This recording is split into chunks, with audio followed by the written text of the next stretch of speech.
नमस्कार। आज हम डिस्कस करेंगे इंपॉर्टेंट करंट अफेयर के क्वेश्चन। आप नेशनल इंटरनेशनल अफेयर के क्वेश्चन भी कह सकते हैं। ये क्वेश्चन जो है वो हमारे उत्तीर्ण सीरीज का पार्ट है। उत्तीर्ण सीरीज का ये P65 नंबर का पार्ट है।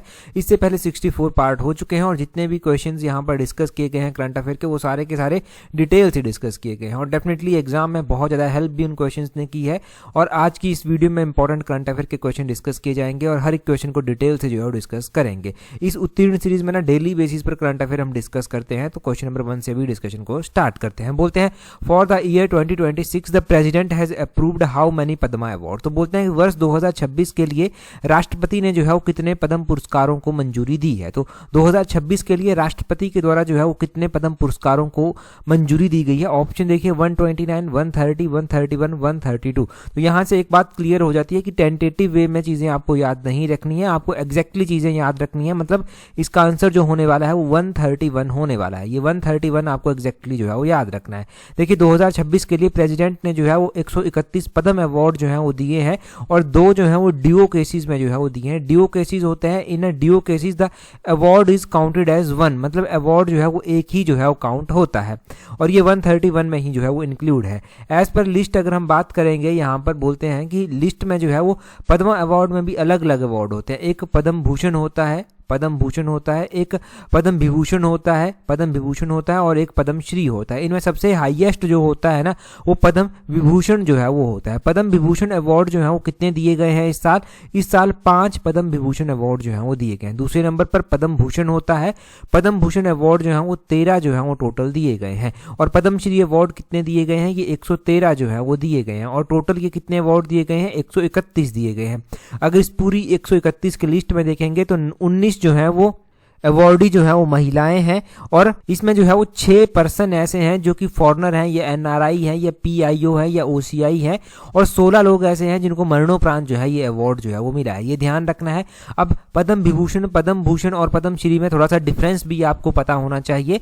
देखिए पद्म भूषण की अगर हम बात करते हैं, पद्म विभूषण की सबसे पहले बात करते हैं। ये जो है वो दिया जाता है एक्सेप्शनल एंड डिस्टिंग्विश सर्विस के लिए, यानी कि असाधारण और विशिष्ट सेवा के लिए जो है ये दिया जाता है। पद्म भूषण जो है वो for distinguish service of high order, ये इनके पद्म भूषण अवार्ड जो है उच्च क्रम की विशिष्ट सेवा के लिए दिया जाता है। पद्म श्री जो है वो for the distinguish service in any field, मतलब किसी भी फील्ड में, चाहे वो आर्ट का, लिटरेचर का, किसी भी फील्ड में हो गया, उसमें जो है ये दिया जाता है, चाहे स्पोर्ट्स ही क्यों ना हो आपका। तो बोलते हैं ये अवार्ड जो है वो दिए गए हैं और हर साल रिपब्लिक डे पर जो है इन अवार्ड्स की घोषणा जो है वो होती है। अब देखेंगे कि ये अवार्ड दिए किस किस को गए हैं। क्या आपको सारे के सारे नाम यहाँ पर याद रखने पड़ेंगे? देखिए मैं ये सुजेस्ट करूंगा कि एक बार सारी लिस्ट तो आपको एटलीस्ट पढ़नी चाहिए, परंतु फिर भी याद रखने की जब बात आती है तो आपको सबसे पहले पद्म विभूषण अवार्ड ये 5 ही है। ज्यादा भी होते तब भी ये याद रखने पड़ते। इस साल ये 5 ही है, पिछले साल ज्यादा थे। अब देखिए ये जो 5 अवार्ड हैं, एक तो धर्मेंद्र को दिया गया है, धर्मेंद्र सिंह देओल जिनका भी देहांत हुआ था, एक्टर है, सनी देओल के फादर हैं। इनको जो है वो महाराष्ट्र आर्ट की श्रेणी में दिया गया है, महाराष्ट्र से ये संबंध रखते हैं। दूसरा जो है ये श्री के.टी. थॉमस को दिया गया है, ये केरल से संबंध रखते हैं और पब्लिक अफेयर में इनको दिया गया है। केरल के इस बार 3 लोगों को ये दिया गया है और उसके बाद दूसरे नंबर पर ये जो मिस एन रंजम है इनको दिया गया है, ये उत्तर प्रदेश के हैं, आर्ट की कैटेगरी में इनको दिया गया है। और इसके बाद जो है वो श्री पी नारायणन है, इनको लिटरेचर और एजुकेशन की श्रेणी में दिया गया है, केरल से ये संबंध रखते हैं। और श्री वी अच्युतानंदन को दिया गया है, ये इनको मरणोपरांत मिला है, पब्लिक अफेयर्स में इनको मिला है और केरल से ये संबंध रखते हैं। तो पद्म विभूषण अवार्ड जो है ना वो 5 लोगों को दिए गए हैं, जिनमें से 3 केरल के हैं। और ध्यान रखना है कि जो 5 लोगों को दिए गए हैं इनमें से जो है वो 2 को मरणोपरांत जो है वो मिला है। ठीक है जी, ये याद रह जाएगा। पद्म भूषण की लिस्ट भी एक बार देख लीजिए। अलका याग्निक है यहाँ पर भगत सिंह कोश्यारी है, यहाँ पर जो है वो कालीपति रामास्या पल्लानी स्वामी है, श्री ममूथी है, ये जो है वो नूरी दत्ता। मैं सारे नाम ही आपके साथ शेयर कर दूंगा ये लिस्ट में, मतलब जो पीडीएफ में प्रोवाइड करवाऊंगा उसमें ये सारे नाम, ये पूरा जो है वो वहाँ पर शेयर कर दूंगा ताकि आप जो है वो इजीली पढ़ सकें, रिवाइज कर सकें। तो इन नामों को एक बार जरूर देख लेना। खासकर मैंने एक बार फिर से बता दिया कि कुछ याद नहीं रख सकते तो पद्म विभूषण तो रख ही लेना याद, और पद्म भूषण भी पढ़ना, पद्म श्री भी पढ़ना, क्योंकि क्वेश्चन में से क्वेश्चन निकाल कर पूछा जाता है। जैसे कि यहाँ पर देखो यूएसए के हैं, ये मेडिसिन की श्रेणी में इनको दिया गया है, डॉक्टर नोरी दत्तात्रेय। तो ये यूएसए के हैं, इनका नाम इंपॉर्टेंट हो जाता है। यूएसए के एक और हैं, ये स्पोर्ट्स की कैटेगरी में दिया गया है, श्री विजय अमृतराज, इनका नाम भी ध्यान रखना है। ये यूएसए के हैं, बाहर के हैं, मतलब इनका जो स्टेट ऑफ कंट्री इनकी है वो यूएसए है, तो इसके लिए इनके नाम और भी ज़्यादा इंपॉर्टेंट हो जाते हैं। ठीक है जी, तो ये आपको पता चल गया यहाँ पर। अब अगला क्वेश्चन जो है हम यहाँ पर देखेंगे कि नेक्स्ट क्वेश्चन में जो है वो इसके बाद क्या पूछा गया है। नेक्स्ट क्वेश्चन की ओर चलते हैं। नेक्स्ट क्वेश्चन में देखिए हमसे क्या पूछा गया है। यहाँ पर बोलते हैं which wild life sanctuary located in Aravalli mountain range declared as eco sensitive zone. Aravalli वाला इशू तो आपको पता ही है, इस सीरीज में एक बार हम पहले भी इसका क्वेश्चन पढ़ चुके हैं। अब अरावली रेंज वाला इशू चला था, तो एक वाइल्ड लाइफ सेंचुरी ऐसी आई जिसको जो है वो सरकार ने इको सेंसिटिव जोन जो है वो घोषित कर दिया। अब बोलते हैं कि अरावली पर्वत श्रृंखला में स्थित कौन सा वन्य जीव अभ्यारण्य ऐसा है जिसको पर्यावरण संवेदनशील जो है वो क्षेत्र घोषित किया गया है। तो ये जो है वो कुंभलगढ़ वाइल्ड लाइफ सेंचुरी को जो है वो किया गया है। ऑप्शन ए जो है वो इसका सही आंसर जो है वो हो जाएगा। यहां पर एक तो बात आपको ये ध्यान रखनी है कि ये कुंभलगढ़ वाइल्ड लाइफ सेंचुरी कौन से स्टेट में आती है। ये जो कुंभलगढ़ वाइल्ड लाइफ सेंचुरी आती है ये राजस्थान में जो है वो आती है। कुंभलगढ़ फोर्ट भी जो है वो राजस्थान में ही आता है। अरावली हिल्स में जो है ये आती है, ये भी आपने ध्यान रखना है। अगर हम अरावली हिल्स की बात करते हैं कि अरावली हिल्स जो है वो कितने स्टेट्स में है, तो अरावली हिल्स की बात की जाए तो एक तो ये राजस्थान में आती है, राजस्थान के अलावा हरियाणा में जो है वो आती है। अरावली हिल्स राजस्थान, हरियाणा, दिल्ली में भी ये टच करती है, गुजरात में भी जो है ये टच करती है। अब अरावली हिल्स की जब बात हो ही रही है तो अरावली हिल्स की हाईएस्ट पीक आपने ध्यान रखनी है कि हाईएस्ट पीक इसकी जो है वो राजस्थान में कौन सी आती है। तो अरावली की जो हाईएस्ट पीक राजस्थान में आती है वो गुरु शिखर पीक जो है वो इसकी आती है हाईएस्ट पीक, ये आपको पता होना चाहिए। यहाँ पर कुछ और वाइल्ड लाइफ सेंचुरी भी जो है वो दी गई हैं, उनके बारे में भी जान लेते हैं कि वो कहाँ पर जो है वो स्थित है। जैसे कि यहाँ पर कियोलाडियो वाइल्ड लाइफ सेंचुरी जो है वो दी गई है। ये जो Keoladeo bird sanctuary wild life sanctuary है ये राजस्थान में ही जो है वो स्थित है। यहाँ पर Satkosia gorge wild life century जो है वो दी गई है। ये जो सतकोसिया है ये कहाँ पर जो है वो स्थित है, तो सतकोसिया का भी आपने ध्यान रखना है कि ये जो है वो उड़ीसा में जो है वो आता है। इसके अलावा यहाँ पर जो है बांधवगढ़ वाइल्ड लाइफ सेंचुरी जो है वो दी गई है। तो बांधवगढ़ के बारे में ध्यान रखना है कि बांधवगढ़ जो है वो बेसिकली आपने नेशनल पार्क की श्रेणी में जो है वो पढ़ा है। तो बांधवगढ़ नेशनल पार्क की अगर आप बात करते हैं तो वो मध्य प्रदेश में जो है वो आता है। तो इतना सब यहाँ से जो है वो नोट करना, ये पता चल गया। अगला क्वेश्चन देखेंगे क्या बोलते हैं India's first Vande Bharat sleeper train launched on January 17, 2026 operate between. तो ये वंदे भारत स्लीपर ट्रेन जो है वो अभी पहली चलाई गई है। अब बोलते हैं वंदे भारत स्लीपर ट्रेन जो चलाई गई है ये बोलते हैं कि कौन सी जगहों के बीच में जो है वो चलाई गई है। अब आपने ध्यान रखना है कि वंदे भारत जो स्लीपर कोच चलाई गई है, स्लीपर ट्रेन जो चलाई गई है 17 जनवरी 2026 को ये पहली बार चलाई गई। ये हावड़ा जो वेस्ट बंगाल में आता है और कामाख्या जो आसाम में आता है उसके बीच में जो है ये चलेगी। तो वंदे भारत स्लीपर ट्रेन पहली जो है वो आपने ध्यान रखना है, यहाँ पर हावड़ा और जो कामाख्या है, कामाख्या के बीच में जो है वो चलेगी। अब एक और बात यहाँ पर जो है वो याद रखने वाली है, वो क्या है कि कामाख्या देवी टेम्पल भी जो है वो आता है। कामाख्या देवी टेम्पल कहाँ पर आता है, वो गुवाहाटी आसाम में जो है वो आता है। और कई बार पूछ जाता है कि हावड़ा ब्रिज जो है वो कहाँ पर आता है। ये हावड़ा ब्रिज भी आपको ध्यान रखना है कि हावड़ा ब्रिज जो है वो कहाँ पर आता है। हावड़ा सेतु भी इसको बोल देते हैं, और इसको जो है वो हावड़ा जो ब्रिज है ना इसको ऑफिशियली रविंद्र सेतु के नाम से भी जो है वो जाना जाता है। तो ये जो है वो वेस्ट बंगाल स्टेट में जो है वो आता है। तो ये वेस्ट बंगाल इसकी जो है वो लोकेशन है, इसका आपने ये ध्यान रखना है। ठीक है जी, अगला क्वेश्चन देखेंगे हमारे पास क्या पूछा गया है। अगले क्वेश्चन में यहाँ पर वही लिखा गया है कि इंडिया की पहली वंदे भारत स्लीपर ट्रेन जनवरी 17, 2026 को लॉन्च हुई। इसके बीच में चली 16 कोचेस की ये ट्रेन है। AC first, second, third class की यहाँ पर जो है वो फीचर्स हैं, और वही लिखा गया है कि 972 किलोमीटर कवर करेगी, रफली 14 आवर्स में जो है ये कवर कर देगी। और इसमें जो सर्विसेज दी जाएंगी उसमें जो है वो कवच जो एंटी कोलिजन टेक्नोलॉजी है वो भी जो है वो रखी गई है। ठीक है जी, तो ये इस ट्रेन के जो है वो स्पेशल फीचर हैं। अगले क्वेश्चन में बोलते हैं recently who has been elected as the 12th national president of Bharatiya Janata party. यहाँ पर बीजेपी की बात जो है वो की जा रही है। बीजेपी के अभी 12th प्रेसिडेंट जो है वो बनाए गए हैं। 12th प्रेसिडेंट जो है वो बनाए गए हैं। अब बोलते हैं बीजेपी के नए जो प्रेसिडेंट बनाए गए हैं, अब ये कौन जो है वो बनाए गए हैं। ये जो है वो आपने ध्यान रखना है कि नितिन नवीन को जो है वो बनाया गया है। ऑप्शन डी इसका जो है वो सही आंसर जो है वो हो जाएगा। किसको, नितिन नवीन को जो है वो बनाया गया है। अब आपने ध्यान रखना है कि बीजेपी के ये राष्ट्रीय अध्यक्ष जो है वो बने हैं। राष्ट्रीय अध्यक्ष इससे पहले जो था वो जगत प्रकाश नड्डा थे, और हिमाचल से संबंध रखते हैं जगत प्रकाश नड्डा, और काफ़ी टाइम तक जगत प्रकाश नड्डा जो है वो बीजेपी के प्रेसिडेंट जो है वो बने रहे।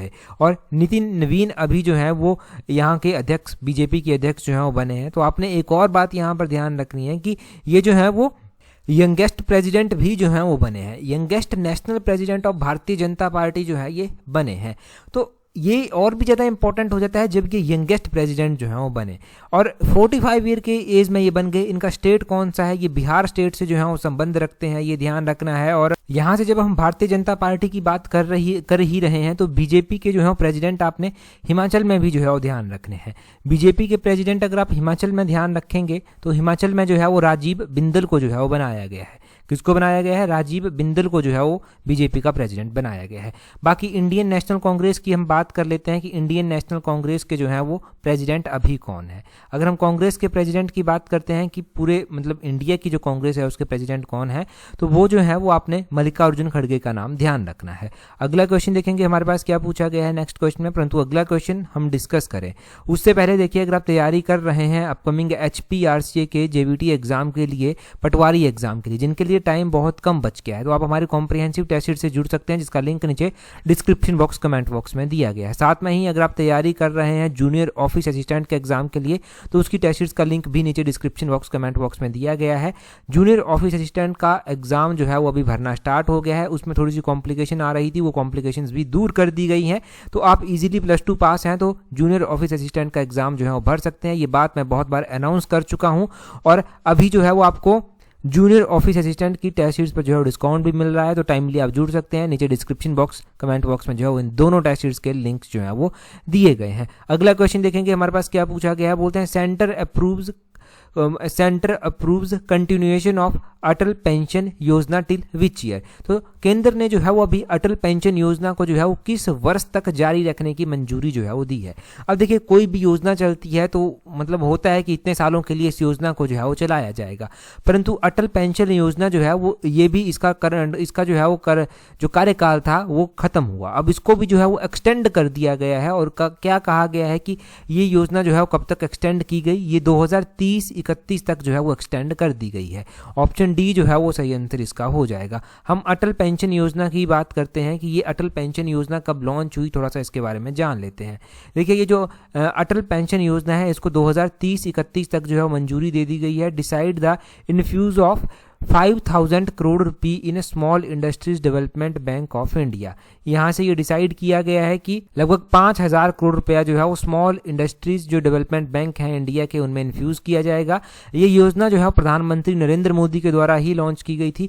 9 मई 2015 को ये जो था वो लॉन्च की गई थी, कोलकाता में इसकी जो है वो शुरुआत की गई थी, और ये योजना जो है वो 1 जून 2015 को प्रभावी जो था वो कर दी गई थी। अब देखिए, अगर इस योजना की अगर हम बात करते हैं तो इसका मुख्य उद्देश्य क्या था। इसका मुख्य उद्देश्य ये था कि जो असंगठित क्षेत्र में गरीब हैं, वंचित हैं, वृद्धावस्था सुरक्षा जो है वो उनको दी जाए। ये जो है वो इसका जो है वो मेन टारगेट जो है वो रखा गया था। और इस योजना में जो पात्र थे वो कितनी आयु से कितनी आयु तक थे, तो इसमें जो है वो 18 से 40 आयु के सभी भारतीय बैंक के जो खाता धारक थे उनको जो है यहाँ पर बेनिफिट मिलता था। बेनिफिट मिलने के बाद अटल पेंशन योजना का बेनिफिट 18 से 40 वालों को मिलना था, परंतु लाभ जो है वो मिलना होना था स्टार्ट 60 वर्ष की आयु पर। 60 वर्ष की आयु के बाद 1,000 से 5,000 रुपया प्रति माह की ग्रांटेड न्यूनतम पेंशन जो है वो इस योजना के तहत फिर मिल जाती थी। मतलब समझ गए ना आपकी, ये योजना चलाई गई, फिर इसमें गरीबों को, वंचितों को, वृद्धावस्थों को जो है वो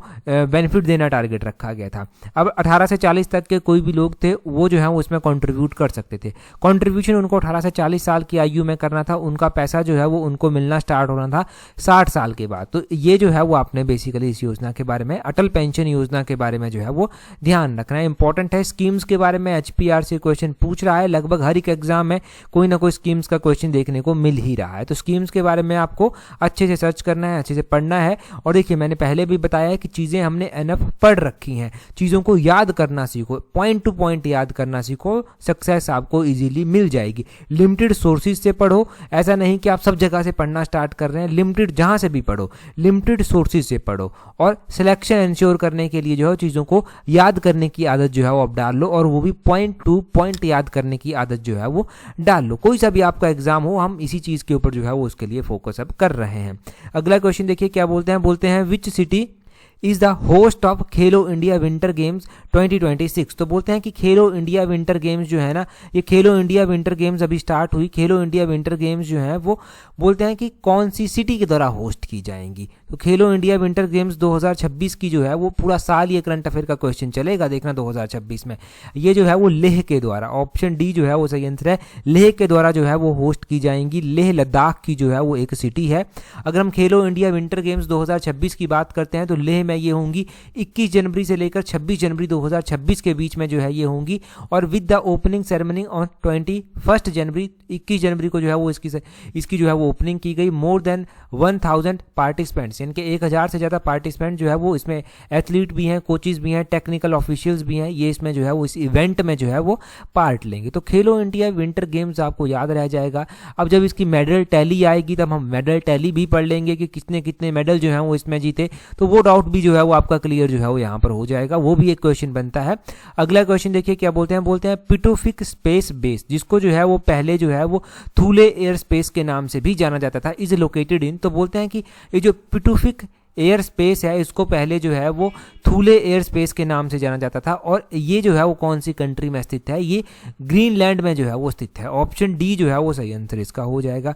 अब ये पिटोफिक जो एयर बेस है, ये स्पेस बेस आप बोल सकते हैं इसको, ये क्यों चर्चा में जो है वो आया, चर्चा के आने के पीछे का रीज़न क्या है वो आपको पता होना चाहिए। देखिए बेसिकली ये यूएसए के द्वारा कंट्रोल किया जाता है, ये यूएसए का बेस है, और यूएसए ने ग्रीनलैंड में अपना ये बेस जो है वो बनाकर रखा है। ग्रीनलैंड यूएसए के लिए बहुत ज़्यादा इंपॉर्टेंट हो जाता है, यूएसए ने इसको लेकर हंगामा कर दिया।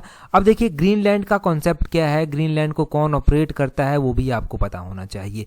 ग्रीनलैंड की अगर हम बात करें कि ये किसके द्वारा ऑपरेट, कौन सी कंट्री के द्वारा ये ऑपरेट किया जाता है, तो प्रेजेंट टाइम में डेनमार्क का कंट्रोल यहाँ पर बेसिकली रहता है। वैसे तो ग्रीनलैंड जो है वो एक सेल्फ गवर्निंग ऑटोनॉमस टेरिटरी है, और ये जो है वो किंगडम ऑफ डेनमार्क के तहत जो है वो आती है। अब यूएस बोलता है कि हमें जो है वो ग्रीनलैंड जो है वो चाहिए। अब बेसिकली क्या है ना, डेनमार्क के अंदर ये आता है, तो डेनमार्क जो है ना वो नाटो का मेंबर है। किसका मेंबर है डेनमार्क? नाटो का जो है वो मेंबर है। अब नाटो ये बोलता है कि हमारे एक भी मेंबर कंट्री के ऊपर अगर किसी ने बाहर से अटैक कर दिया तो हम मानेंगे कि हम सभी के ऊपर अटैक किया गया है, और हम मिलकर उसका मुकाबला जो है वो करेंगे, मिलकर उसका जवाब जो है वो देंगे।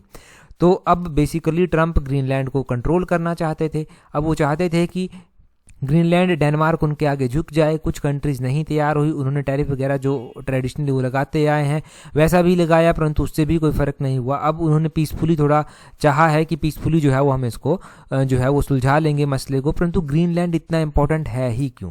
देखिए एक तो ग्रीनलैंड जो है वो इंपॉर्टेंट इसलिए है क्योंकि ये थोड़ा सा ऐसी जगह पर आता है, इसकी लोकेशन इंपॉर्टेंट है जहाँ से यूएस अपने तक आने वाली मिसाइल्स को कंट्रोल कर सकता है। अगर चाइना से मिसाइल आएगी तब भी, रशिया से मिसाइल आएगी तब भी उसको जो है वो यूएसए कंट्रोल कर सकता है। ये स्ट्रेटेजिकली जो है वो यूएसए के लिए जो है वो इंपॉर्टेंट हो जाता है। दूसरी बात ये है कि ग्रीनलैंड में ना बहुत सारे मिनरल्स हैं जो अभी अनएक्सप्लोर्ड है, मतलब जिन तक लोगों की पहुंच ही नहीं है। ये बर्फ़ से बेशक ढका रहता है परंतु मिनरल्स रिच ये जो है वो कंट्री या फिर ऑटोनॉमस बॉडी जो है ये एक है, तो इसलिए जो है वो यूएसए का इंटरेस्ट यहाँ पर ज़्यादा है। अर्जेंटीना पर कंट्रोल करने के बाद यूएसए जो है वो यहाँ पर भी बड़ा रुझान दिखा रहा था, परंतु शायद यहाँ पर इतना सक्सेसफुल नहीं हो पाएगा अभी के दौर में, ऐसा लगता है। कल के दौर में क्या हो जाएगा वो कुछ नहीं बोल सकते। आगे बोलते हैं PACS silica is an initiative of which country. तो ये पैक्स सिलिका बोलते हैं किस देश की एक पहल है, तो ये यूनाइटेड स्टेट ऑफ अमेरिका की एक पहल है, यूएसए की एक पहल है। यहाँ पर देखेंगे ऑन दिसंबर 12, 2025, दिसंबर 12, 2025 की ये बात है कि यूएसए ने जो है वो एक पैक्स सिलिका समिट को जो है वो इनॉग्रेशन एक तरह से इसका किया। अब इसका मतलब क्या है, ये पैक्स सिलिका समिट है क्या? ये जो है वो to secure the supply chain of critical mineral and build advanced manufacturing and logistic capabilities critical to the new frontier technology such as semiconductor and AI. तो ये जो ना समिट है, मतलब सिलिका, ये जो पैक्स सिलिका समिट हुई, ये जो है वो यूएसए के द्वारा ही इसका इनॉग्रेट किया गया। इंपॉर्टेंट इसलिए है क्योंकि इसमें बात की गई है कि जो क्रिटिकल मिनरल्स हैं उनकी सप्लाई चेन को सिक्योर करना। अब बात लड़ाई सारी की सारी किसकी है? लड़ाई सारी की सारी क्रिटिकल मिनरल्स की ही है, जिसके पास ये मिनरल्स हैं जो AI में सबसे आगे है, जो सेमीकंडक्टर में सबसे आगे है, वही राजा है आज के दौर में। ठीक है जी। अब इंडिया की अगर हम बात करते हैं ना, तो इंडिया की बहुत सारी चीज़ें तो यूएसए कंट्रोल करता है। इंडिया का डाटा बेसिकली जो हम गूगल पर फटाफट सर्च करते हैं, जो गूगल हमें सुझाव देता है कि भाई हाँ इस चीज़ को देख लो, जो हमारे सुझाव के अकॉर्डिंग गूगल में चीज़ें आती हैं, वो डाटा तो बेसिकली गूगल जैसी बड़ी कंपनियां यहाँ पर ऑपरेट कर रही हैं, उनके ऊपर यूएसए का कंट्रोल है। एप्पल जैसी बड़ी कंट्रियां यहाँ पर जो है वो ऑपरेट कर रही हैं, और हमारा डाटा कहाँ पर जा रहा है, वो बेसिकली यूएसए में जा रहा है। तो इंडिया भी चाहता है बेसिकली कि इंडिया के पास भी अपना एक ऐसा सिस्टम हो, और वेरी सून इंडिया के पास ऐसा सिस्टम आ भी सकता है। वेरी सून का मतलब ये नहीं है कि एक आधे साल में आ जाएगा, मतलब थोड़ा टाइम लगेगा, परंतु इंडिया के पास भी अपना ऐसा सिस्टम ज़रूर आएगा। और यहाँ पर बोलते हैं कि पैक्स एक लैटिन वर्ड है जिसका मतलब जो है वो पीस है, एंड सिलिका इज अ की compound used in chip manufacturing. Chip manufacturing में यूज़ होता है। ये कहते हैं कि जो न्यू टेक्नोलॉजी की सप्लाई चेन है उसमें ये प्रमोट करेंगे पीस और प्रॉस्पेरिटी को। ये भी ये कहते हैं। Pax silica declaration noted that the initiative seeks to reduce the coercive dependencies, secure global tech, AI supply chains, वही सब लिखा गया है जो बेसिकली मैंने आपको बताया बड़े विस्तृत वे में। अगला क्वेश्चन देखिए क्या बोलते हैं। बोलते हैं what is main objective of one station one product. ये जो वन स्टेशन वन प्रोडक्ट है, पहले तो पता होना चाहिए कि ये इनिशिएटिव रेलवे का इनिशिएटिव है, रेलवे ने ये चलाया है। अब बोलते हैं कि इसका मेन ऑब्जेक्टिव क्या है। इसका मेन ऑब्जेक्टिव क्या to modernise the old railway station है? नहीं, ये नहीं होगा। To promote GI tagged product only, की रेलवे स्टेशन के ऊपर GI टैग्ड प्रोडक्ट को ये प्रमोट करेगा सिर्फ और सिर्फ? नहीं, ये भी नहीं है। To increase luxury product in railways, की रेलवेज में जो है वो अब लग्जरी प्रोडक्ट मिलेंगे? नहीं, ये भी नहीं है। ये प्रमोट करेगा लोकल क्राफ्टमैनशिप को और ग्रास रूट एंटरप्रेन्योरशिप को। ऑप्शन डी इसका सही आंसर हो जाएगा। तो one station one product basically ये बहुत पहले बजट में जो है वो सुझाया गया था। अब देखो धीरे धीरे ये अस्तित्व में आने लगा है, और इसका ये जो टारगेट है, इसका जो एम है ये है कि जो लोकल क्राफ्टमैन है, ग्रास रूट के एंटरप्रेन्योर हैं, उनको जो है वो प्रमोट करेगा। ये उनको जो है वो मतलब उनका प्रोडक्ट भी बिकेगा, उनको सुविधा भी होगी, इजीली जो है वो लोगों जो ट्रेन में सफ़र करेंगे उनको भी अच्छी चीज़ें जो है वो मिलेंगी। ये जो है ये चाहता है वन स्टेशन वन प्रोडक्ट। ठीक है जी। तो वन स्टेशन वन प्रोडक्ट के बारे में पता चल गया कि किसकी ये स्कीम है और क्या ये स्कीम जो है वो बोलती है। आगे बोलते हैं इन जनवरी 2026 group captain Shubhanshu Shukla was honoured with which award. तो बोलते हैं कि ये जो शुभांशु शुक्ला है, शुभांशु शुक्ला को जो है वो किस अवार्ड से जो है वो अभी सम्मानित जो है वो बेसिकली किया गया है। शुभांशु शुक्ला जो है वो इंडियन एयर फोर्स के ऑफिसर हैं, ये एक एस्ट्रोनॉट भी हैं। इनको जो है वो अशोक चक्र से अभी सम्मानित किया गया है। ऑप्शन बी इसका सही आंसर हो जाएगा। क्या रीज़न है कि इनको अशोक चक्र से अभी सम्मानित किया गया है? इनकी जो बहादुरी है उसके लिए इनको किया गया है। बहादुरी क्या है? ये पायलट हैं और इन्होंने जो है वो एक्सियोम 4 मिशन था, एक एक्सियोम 4 मिशन का ये हिस्सा थे। इस एक्सियोम 4 मिशन के तहत ये पहले इंडियन बन गए जिन्होंने इंटरनेशनल स्पेस स्टेशन को जो था वो विजिट जो था वो किया था। ठीक है। ये लगभग 18 दिन का मिशन जो था वो था, जहाँ पर ये स्पेस में जाकर रहे थे। और अब देखो इंडिया जो है ना वो आगे आने वाले टाइम में गगनयान प्रोग्राम के लिए भी तैयारी जो है वो कर रहा है। तो गगनयान के लिए ये ज़रूरी था कि कोई इस तरह से एस्ट्रोनॉट जो है वो पहले स्पेस में जाकर आए, वहाँ पर देख कर आए, परिस्थितियाँ देख कर आए, अब वो वहाँ पर सर्वाइव भी कर सके। बहुत सारे चैलेंजेस वहाँ पर होते हैं। ठीक है जी। तो इसलिए शुभांशु शुक्ला सिलेक्ट हुए थे। तो शुभांशु शुक्ला पहले एक्सियोम 4 मिशन के तहत जो है वो वहाँ पर स्पेस में जाते हैं, इंटरनेशनल स्पेस स्टेशन में बेसिकली ये जाते हैं। और लगभग 18 दिन का ये मिशन जो था वो इनका था। ये जो एक्सियोम 4 स्पेस मिशन था ना, ये नासा और स्पेस एक्स की कोलैबोरेशन से जो था वो लॉन्च किया गया था। किसकी? नासा और स्पेस एक्स की कोलैबोरेशन से जो था ये जो है वो लॉन्च किया गया था। अब हम यहाँ पर ना स्पेस की जब बात कर ही रहे हैं, यहाँ पर हम ना सुनीता विलियम्स की बात भी कर लेते हैं। सुनीता विलियम्स की बात कर लेते हैं क्योंकि ये भी एक एस्ट्रोनॉट हैं, और ये हैं तो बेसिकली इंडियंस, परंतु नासा में जो है ये है। तो इन्होंने जो है वो अभी रिटायरमेंट जो है वो अनाउंस की है। ठीक है। ये सुनीता विलियम्स के द्वारा अभी रिटायरमेंट जो है वो अनाउंस की गई है। लगभग 27 ईयर्स की स्पेस फ्लाइट कैरियर के बाद ये रिटायरमेंट जो है वो लेती हैं। और ये बहुत ज़्यादा चर्चा में तब रही जब ये जो है वो स्पेस पर गई थी और वहाँ पर इनका जो है वो सिस्टम थोड़ा सा ख़राब हो गया और ये वापस नहीं लौट आई। ठीक है। नहीं लौट सकी। फिर उसके बाद लगभग ये बहुत दिन वहाँ पर रही, शायद लगभग 286 डेज तक जो है ये वहाँ पर जो है वो रही थी। एक रिकॉर्डेड ही ये एक टाइम था। और अपने पूरे करियर में अगर हम बात करें तो इन्होंने लगभग 608 दिन जो है वो स्पेस पर ही जो है वो बिताए हैं। कितने? 608 दिन इन्होंने अपने पूरे करियर में स्पेस पर ही बिताए हैं। तो इसलिए सुनीता विलियम्स का नाम भी इंपॉर्टेंट हो जाता है। शुभांशु शुक्ला का नाम भी आपने पढ़ लिया। आगे बोलते हैं who is the chief guest of Republic day 2020 6 celebration. तो बोलते हैं कि 2026 का जो रिपब्लिक डे मनाया गया उसकी जो सेलिब्रेशन हुई उसमें चीफ गेस्ट के तौर पर किसको बुलाया गया था, ये आप कमेंट कर बताएंगे, क्योंकि इससे पहले पार्ट में P64 पार्ट में इसको हम पढ़ चुके हैं। जल्दी से अपना आंसर कमेंट कर बताइए। टेलीग्राम पर अगर आपने हमें ज्वाइन नहीं किया है तो टेलीग्राम पर ज्वाइन करने के लिए अपने टेलीग्राम से @allexam31 सर्च करना, आपको हमारा टेलीग्राम चैनल जो है वो मिल जाएगा। आज की इस वीडियो में इतना ही है। That's all for today. Thank you very much for watching and listening it very patiently.